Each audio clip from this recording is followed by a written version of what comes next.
It's May 3rd, 1957, and a young military officer is about to watch a film that was shot a few hours earlier.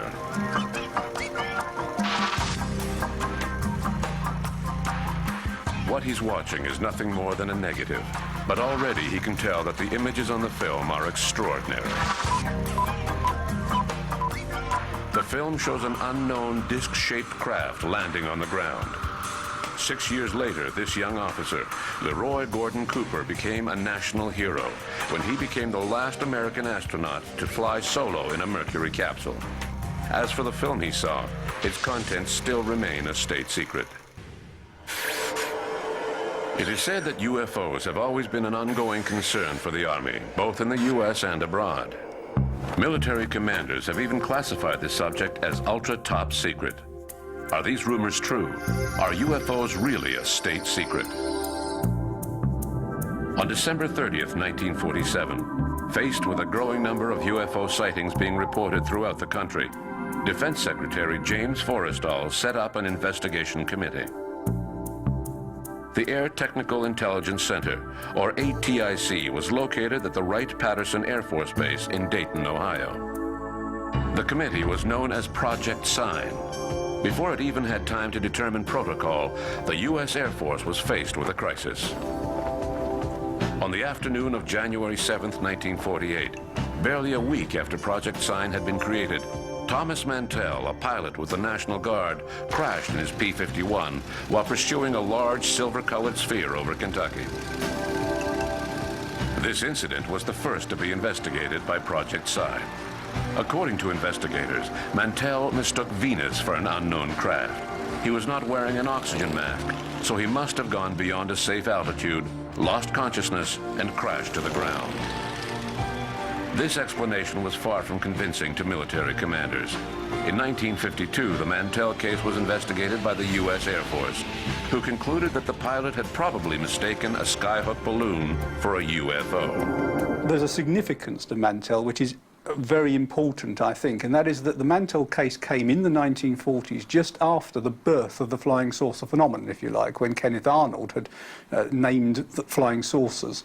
And I think it's important to recognise the power of that image that Arnold created because of what happened to Mantell, a sober, sensible, normal pilot who appears, let's say he did make a mistake, he was led on by the publicity and the hype into this new phenomenon. And it said a lot about how much of a grip this had on the American public in the 1940s. It looked like it could be a quick fad, but of course it hasn't been. But the Mantell case was one of the first deaths really associated with the subject, and huge publicity. The publicity generated by the Mantell case only added to the problems of Project Sign. The situation went from bad to worse as and more UFOs were sighted across the country. On July 24th, 1948, two pilots with Eastern Airlines reported having seen a bright cylinder-shaped object while flying over Alabama. Apparently, they barely avoided a collision. Things were getting tense for military commanders. They ordered Project Sign to produce a report assessing the current state of the situation. What we do know about Project Sign is that right from the beginning, analysts over at Wright-Patterson Air Force Base in Dayton, Ohio, were divided as to what UFOs meant. Some said, yes, I believe this is evidence of extraterrestrial, interplanetary aircraft. This was not necessarily a minority viewpoint. There were, however, others that said, no, that's impossible. It cannot be that. It must be something on the fringes of science that we don't yet understand. Now, what appears to have shaken the Sign team up were a series of very important sightings that took place in the summer of 1948. One was in the Netherlands, and a few days later in the United States, in Alabama, one took place of seemingly an identical object. In both cases, it was an object that had a very exceptional speed, was seen clearly visually by trained pilots, and did things that aircraft aren't supposed to be able to do. The Sign team apparently was very impressed by this and wrote what has been called the estimate of the situation. Now, we should state that no copy of the estimate has ever surfaced. I think that the evidence is good that it did exist. There are some very reputable people who have gone on the line to say, yes, I've read it, I know it's in it. Basically, the estimate was a document that the sign team wrote up that said, yes, UFOs are real, we believe they're interplanetary. This was a document that landed on the desk of Air Force General Hoyt Vandenberg.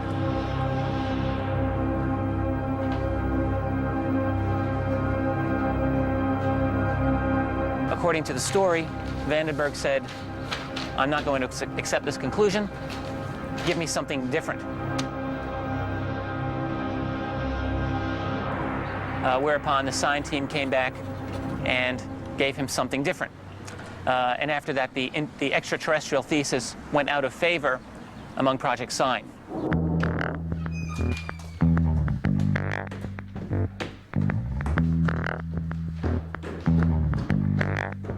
Supposedly, after rejecting the initial conclusions of the estimate of the situation, which stated that the flying saucers could be extraterrestrial in origin, General Hoyt S. Vandenberg gave the order to burn all copies of the report.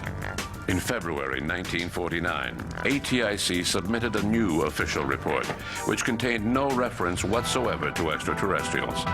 However, the document did state that 20% of the sighted objects had not been identified. The Pentagon reacted by replacing Project Sign with another group, whose job was to minimize sightings of questionable objects. This group was known as Project Grudge. The Dark Age had begun.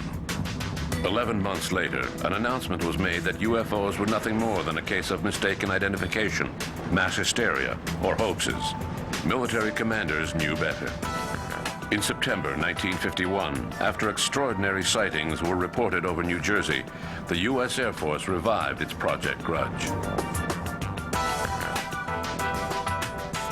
Captain Edward Ruppelt was assigned to the project. But unlike his predecessors, Ruppelt refused to turn a blind eye to the UFO phenomenon. He demanded that thorough investigations be carried out, which led to the creation of Project Blue Book in 1952. The arrival of Captain Ruppelt held in a new wave of public interest in UFOs. It was hoped that Ruppelt would ensure that UFO investigations were impartial. Ruppelt hired a scientific advisor, Joseph Allen Hynek, an astrophysicist affiliated with Northwestern University in Illinois.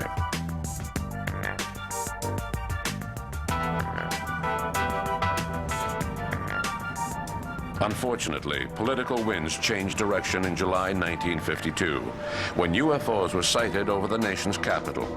General John Samford, spokesman for the U.S. Air Force, held a press conference and stated that the lights were nothing more than a natural phenomenon created by temperature inversions. This explanation was hardly convincing. Several federal agencies, including the CIA, were demanding a meeting. They feared that the flying saucer mania would lead to mass hysteria throughout the country. When this meeting was finally held in January 1953, the CIA explained that it was vital to convince the public that UFOs were nothing more than hoaxes or a case of mistaken identification. The U.S. Air Force instructed Ruppelt to direct his efforts towards this goal. Project Blue Book became nothing more than a public relations agency. Ruppelt resigned a few months later, fed up with his new orders. Project Blue Book evolved out of the former Project Sign, which then became something known as Project Grudge, and that became Project Blue Book in the spring of 1952. The reason it did is because of the upsurge of UFO sightings that took place at that time. It was decided that this project required a little bit more status within the Air Force chain of command, and it became Blue Book. Captain Ruppelt headed up Project Blue Book for about 2 years in 1952-53. He led several good investigations, but there was a crisis situation in 1952, following the Washington merry-go-round incident, as it was known. For 2 weekends in a row, on both Saturday and Sunday nights, the skies over Washington, D.C. were filled with UFOs, and this needed to be downplayed. A large press conference was held in Washington, during which the military claimed that the objects were nothing more than mirages, but this explanation was not very convincing. There was a change in policy within the organization, and studies into UFOs were brought to a halt. That's when Ruppel decided to resign from Project Blue Book. Their job became to explain away.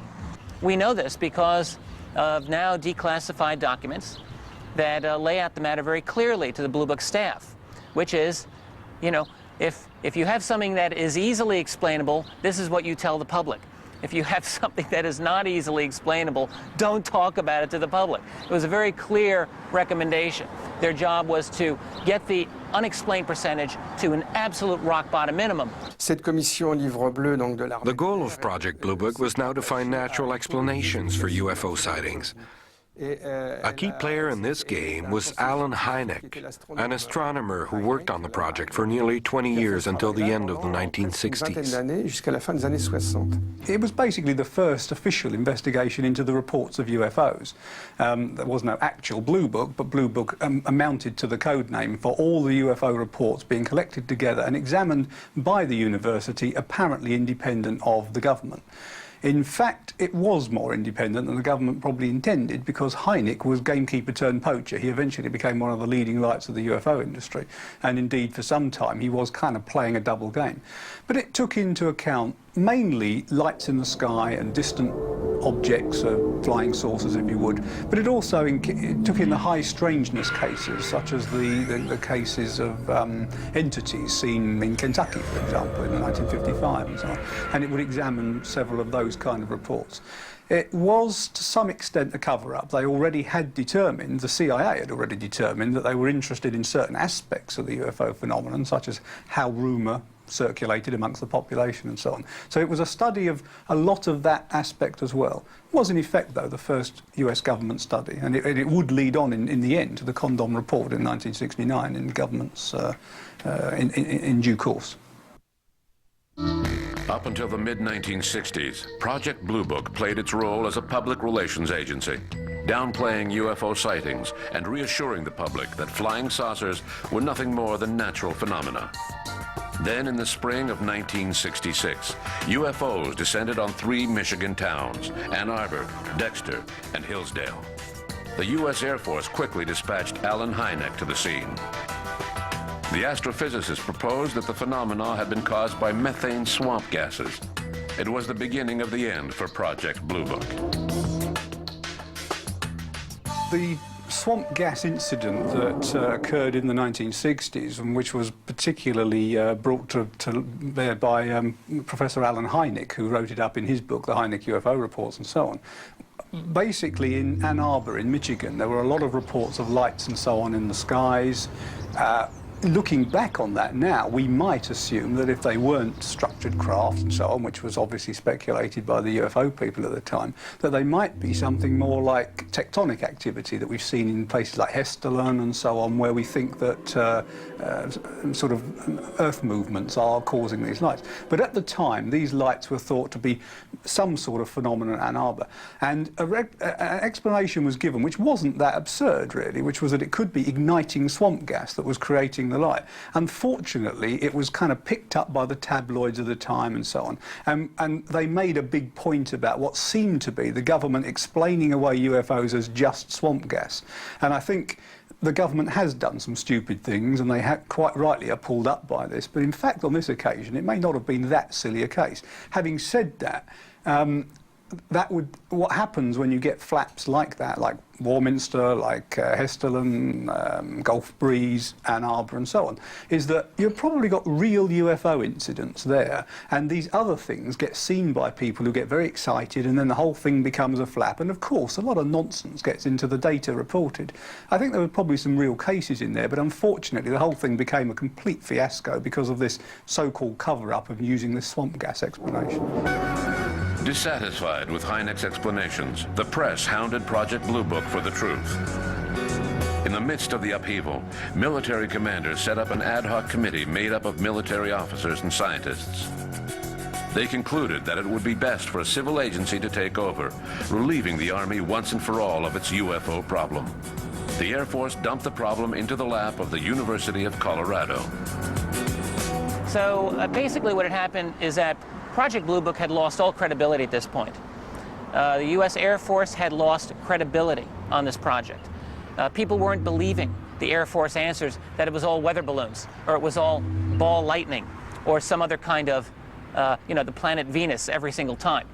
So that what the Air Force wanted to do, and had wanted to do for years, was to get rid of Project Blue Book somehow. Their problem had always been that they had conceded that UFOs might represent a problem of national security and defense, and therefore they could not come up with a good excuse for getting rid of Blue Book. If they couldn't say that, there's no security problems, they were backed into a corner, in other words. So what they did was, in 1966, hand the ball over to the University of Colorado, a very carefully selected institution, I might add, to study this matter once and for all, it was believed, in a scientific manner.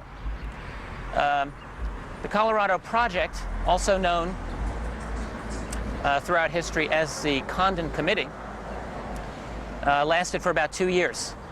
Now, at the end of that time, the Condon Committee decided that UFOs were not worthy of scientific inquiry, essentially nonsense, and that the Air Force should drop Project Blue Book. The problem with the Colorado Project was that its director, Edward Condon, although he was a world-renowned physicist, really knew nothing about UFOs, didn't want to know anything about UFOs, and was wrapped up with studying the crackpot cases, and had stated his position long before the project ended, that it was all nonsense. Long before they were supposed to have any conclusions, he was already stating them to the public, to the press. There was essentially, midway through the project a mutiny among many of its members, who realized that this was a problem. They realized that the director was preordaining a negative conclusion. Matters came to a head, and many of the staffers were fired midway through.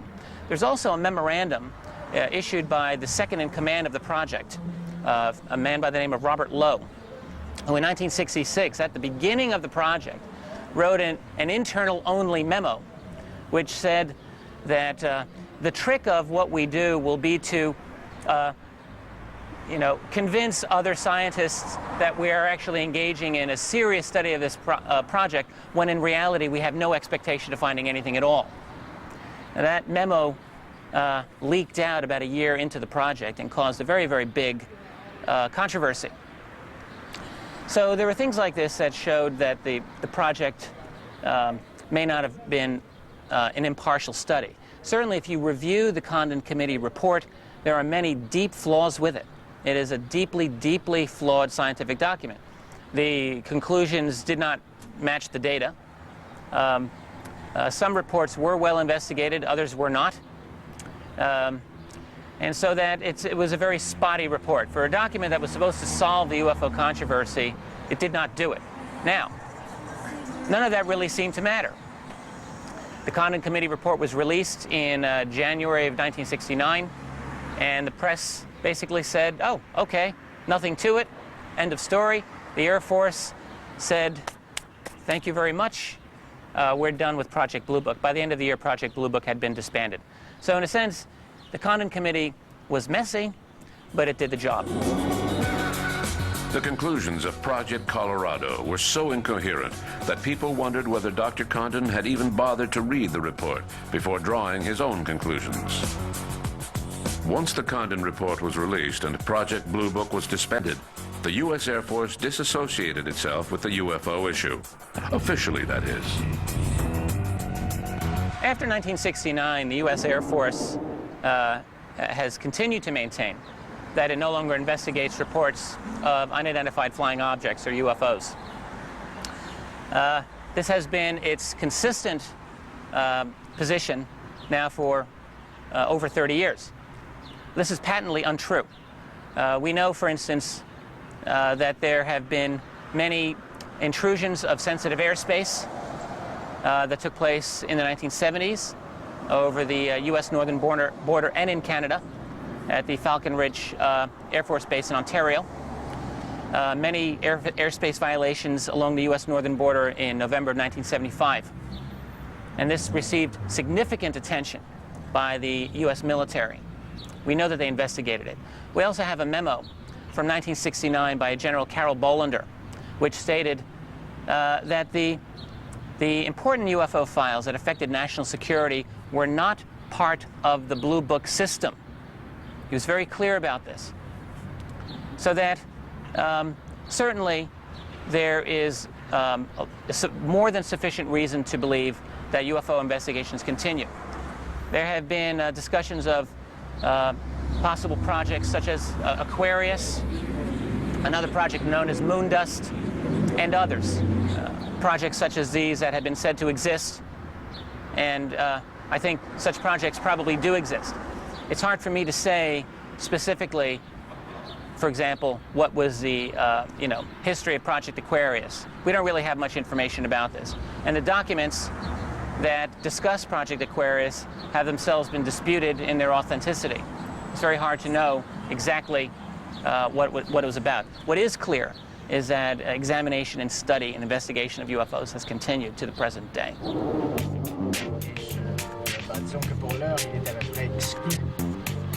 Today, the U.S. Air Force claims that all files relating to UFO sightings are available in national archives. But we have reason to believe that these archives are only the tip of the iceberg. There are a number of astronauts I know who take this very seriously. I've spoken to Dr. Edgar Mitchell, who was the 6th man to walk on the moon, Apollo 14. He's told me he is convinced that there is a cover-up and that the United States has covered up information about a lot, including Roswell, for over 50 years, and that the information is now held by a group that has spun off from the military intelligence organizations of the past. Gordon Cooper has a great interest in the subject. I've communicated with him. He has confirmed that when he was director of the Flight Test Center at Edwards Air Force Base, California, in the late 1950s, a disc actually landed. It extended tripod landing gear and landed on the dry lake bed and was filmed by his camera crew, which were filming various experimental flights at that time.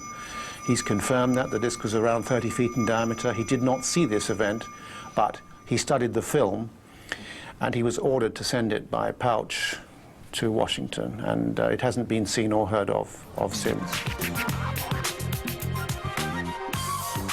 Even though more than 30 years have elapsed since Project Blue Book, chances are that the U.S. Air Force still has several UFO files locked in a vault somewhere. State secrets that will remain secret for years to come.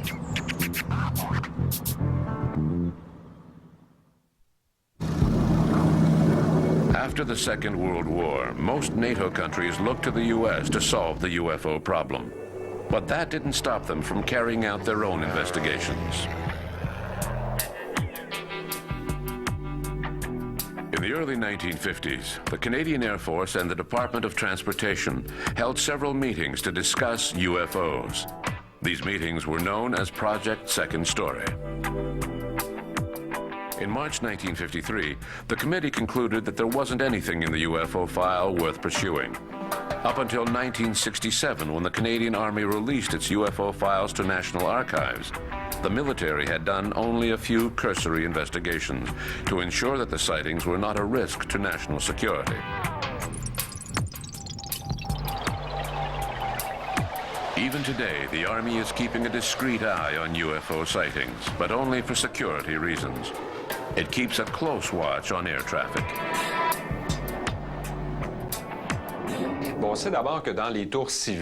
We know that all civil air traffic control towers throughout the country keep a UFO sighting checklist. When an air traffic controller receives a phone call from the public or from a pilot who has seen something strange in the sky, the controller must fill out a report and send it to the 22nd in North Bay, an underground military base that monitors the entire Canadian airspace and works closely with the Cheyenne military base in Colorado. Ça, c'est la base. C'est ce que l'on These sait. are the basics that we know, that anyone can find out. There's nothing hidden. It's all part of monitoring the Canadian territory. Whenever the Army detects an object flying in the Canadian airspace that refuses to identify itself and to respond to radio calls, it has strict instructions to send up fighter jets to intercept the object. In our case, these jets are CF-18As, otherwise known as Hornets, and they're usually launched from the 3rd Wing at the Bagotville military base. Pour les intercepter. The Hornets' job is to intercept, identify, and accompany an aircraft such as a Russian Tupolev to the international airspace where it belongs once it responds to the call sign. Ici, bien sûr, ça ne- If the object does not respond at all, the Army's last resort is to fire at the object with the intention of destroying it, because that's the Army's job. Et je pense que là, And I think it's important to note that there's a difference between what we think the military does and what it actually does. ça se résume à It can be trois. summed up in 3 letters: IID, intercept, identify, and destroy. That's what the military does. That's what they're paid to do. I would say that UFOs are pretty far down on their list of concerns. They're not paid to study UFOs. That's not their job. And I would even go so far as to say that they scoff at the whole idea of UFOs. Dans la mesure As long as national security is not in danger, they will come up with a story about how something strange was spotted in the sky, and the story will end there. The information will be passed on to the NORAD base in Cheyenne, Colorado, but nothing more will be done about it. Cheyenne au Colorado, mais il n'y aura pas plus de choses qui sera faite. Presque autour Towards the end of the 1970s, all of the information was being passed on to the Hertzberg Institute in Ottawa, which would put the information together. Then the RCMP would create a file from the information gathered. This process ended around 1995-96 due to cuts by Brian Mulroney's Conservative government, and nothing has been happening since. This means that the public shouldn't expect the military to be launching any intensive investigations into the UFO phenomenon. In the Canadian history of ufology, there was one case in particular that caught the attention of the Canadian forces. A strange flying machine was spotted by prospector Stephen Michalak near Falcon Lake, Manitoba in 1967. Stephen Michalak was an engineer, a very humble man, an immigrant from Poland from the time of the war. And in 1967, he was doing some amateur prospecting in a very remote area of Manitoba. Not too remote to be completely inaccessible. In fact, just a matter of miles away from a very busy highway, but yet off the beaten track. He had said that he was taking a break, eating his lunch, and had started to chip away at a rock formation because there was much silver and gold and other minerals in the area. In fact, he had staked claims to that effect previously. That he had seen an object, silver in color, about 35 feet in diameter, shaped like a flying saucer, like we would imagine from a Hollywood movie, to land on a rock outcropping not that far away from him, shining very, very bright lights out of openings in its turret, its little dome. After a while, a little door opened in the side of it, and he could see light coming from that too. What is interesting is that he had not conceived that this was a spacecraft from outer space. He thought immediately that this must have been some sort of American flying vehicle that was top secret and had broken down, and they had to make repairs so that nobody would see. So he walked up to the craft a little ways away and shouted out, "Hey, Yankee boys, what's the matter? Your secret aircraft broke down? I'll give you a hand fixing it." What had happened was, previous to him saying this, he had heard some voices coming out of this opening, thinking that they were humans, perhaps. As soon as he called out to them, the voices stopped. And he thought, oh no, maybe this isn't Americans. So he called out in Russian, because he was fluent in a number of languages, asking the same thing. Still no response. He tried German and his native tongue, Polish, as well. He walked up to the doorway, put his hand, his gloved hand, he had rubberized gloves for dealing with rock chips, on the side of the craft, still thinking it was some sort of secret aircraft, and had to pull away because the gloves melted because the heat was so intense on the outside of this vehicle. The door shut like a camera iris, woof, woof, woof, like this, and the whole object rose up slightly and began to turn so that there was an exhaust vent, like a radiator grill, in front of him, and a blast of hot gas hit him in the chest, and the object took off. The blast of hot gas was hot enough that it actually set his clothes on fire, and he quickly struggled to take off the clothes, throw them onto the ground, and beat them out with some grass and some leaves and stomp on them. But he started feeling very, very dizzy and nauseous, and he was in pain. He did receive second and third degree burns. He managed to walk out of the bush to where he was staying at a small motel a few miles away, and decided that he would go back into Winnipeg seeking some medical help. He arrived in Winnipeg a few hours later and had called his family to meet him at the hospital because he told them he had been burned by an aircraft.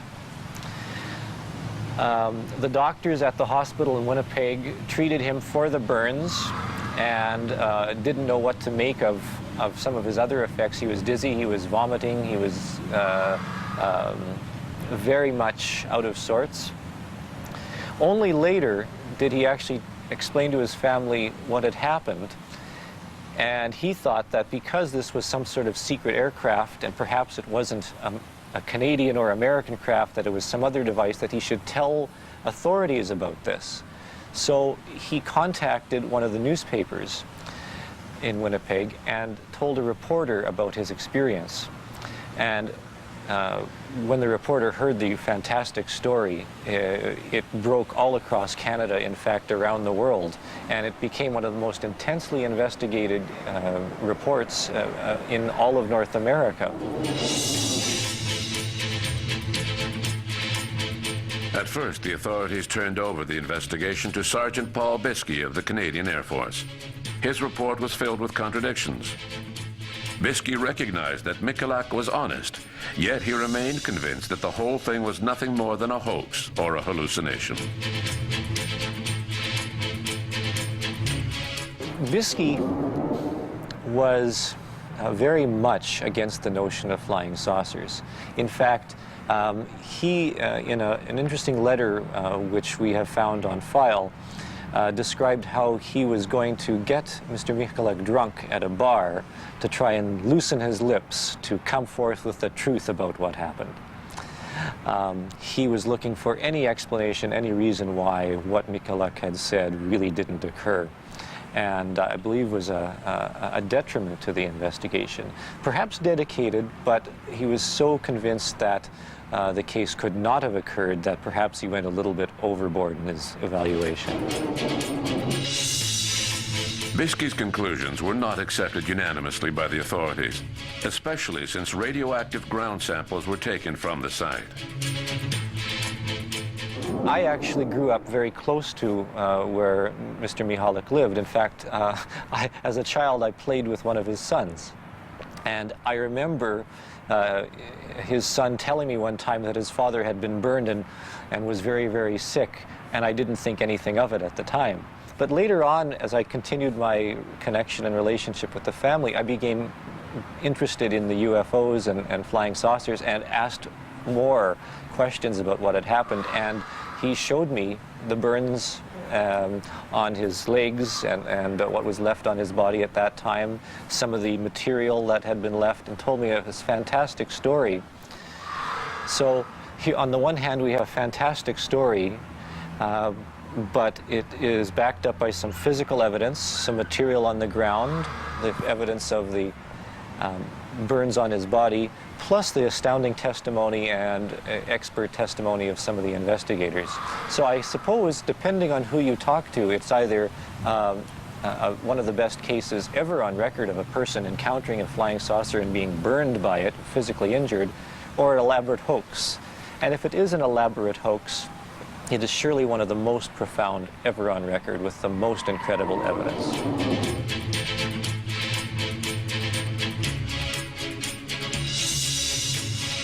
The Michalak case was never really explained.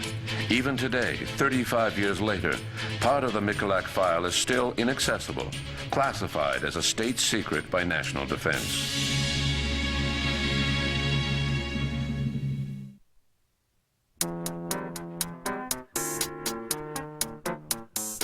In Europe, there is no Freedom of Information Act, so it is difficult to assess the role of the military with regards to UFOs. We do know that the British government has always been interested in UFOs. Between 1991 and 1994, Nick Pope was in charge of studying reports of UFO sightings. Between 1991 and 1994, my job at the Ministry of Defence was to research and investigate UFO sightings, to evaluate them, to see if there was evidence of a threat to the defence of the United Kingdom. So I would receive between 200 and 300 reports each year, and I would have to the best of my ability, to look at each one of these, to consider all the possible alternatives, and to try and find a conventional explanation. Now, I managed to find a conventional explanation with 90 or 95% of these sightings, but that left me with a hard core which I couldn't explain by conventional means. I had that particular job for 3 years, but in various forms that job or something very much like it has existed since 1950, and the work does continue to this day. Having said that, I think over the years the way in which the subject has been treated has varied enormously. Sometimes due to the attitudes or belief of whoever is doing the job at the time. So I, for example, was quite involved in the subject because I thought it was worthy of interest. Others, I think, over the years have taken a less involved view. The British Ministry of Defence has been interested in UFOs since 1950. The Churchill administration was concerned with the U.S. situation, and the British press were a bunch of fearmongers. Military commanders were questioning the nature of these flying saucers. Could they be a new weapon being developed by the Russians? Yes. The British government's interest in UFOs dates back to about 1950, and at that time clearly we were aware of the situation in America with Kenneth Arnold's flying saucer sightings, and we knew, of course, that Project Sign had been set up, and Project Grudge, and that of course evolved into Project Blue Book.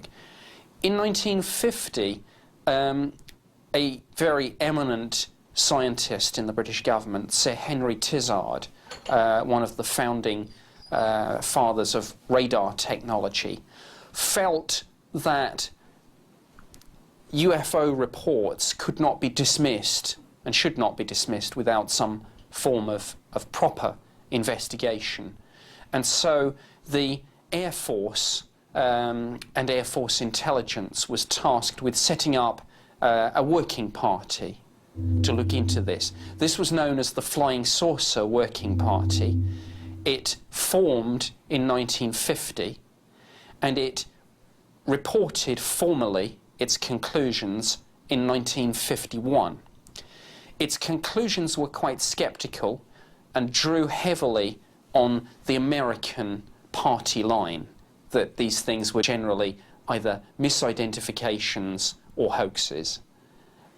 Having said that, when it reported and recommended that no further action was taken, a year or so later, this was overturned because of a high-profile series of UFO sightings involving the military. But that is how the official interest started. Once the Air Ministry and the Ministry of Defence had set up a small unit to look into these UFO sightings, that project ran, and indeed to a certain extent still runs to this day. And the job that I did between 1991 and 1994 is simply the modern version of the research and investigation effort that was set up in the early 50s and has run ever since. Now, of course, there have been changes in, of course, the personnel.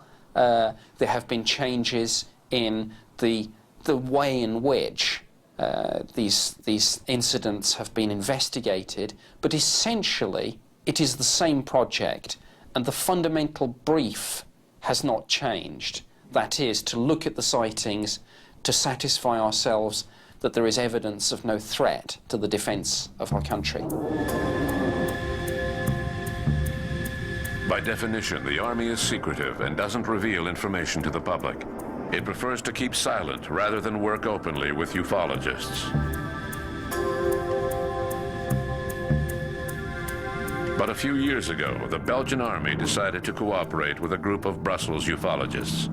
SOBEPS, the French acronym for the Belgian Society for the Study of Space Phenomena. In the fall of 1989, an airship appeared over Belgium. Witnesses described a large, black, triangular-shaped craft with 3 flashing red lights. In Brussels, SOBEPS was quickly inundated with reports of sightings. The Belgian Army agreed to cooperate with the ufologists and was ready to send up a reconnaissance aircraft.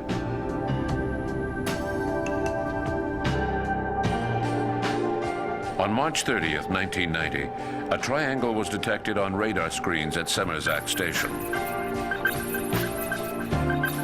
Just after midnight, 2 F-16 fighter jets were sent up to pursue the object. One of the F-16s had the UFO on its radar screen, but the other aircraft was flying without radar. The unidentified object took off at speeds that no human could withstand. A few days later, Colonel Wilfred de Bruer, head of the Air Force, presented radar images to the press.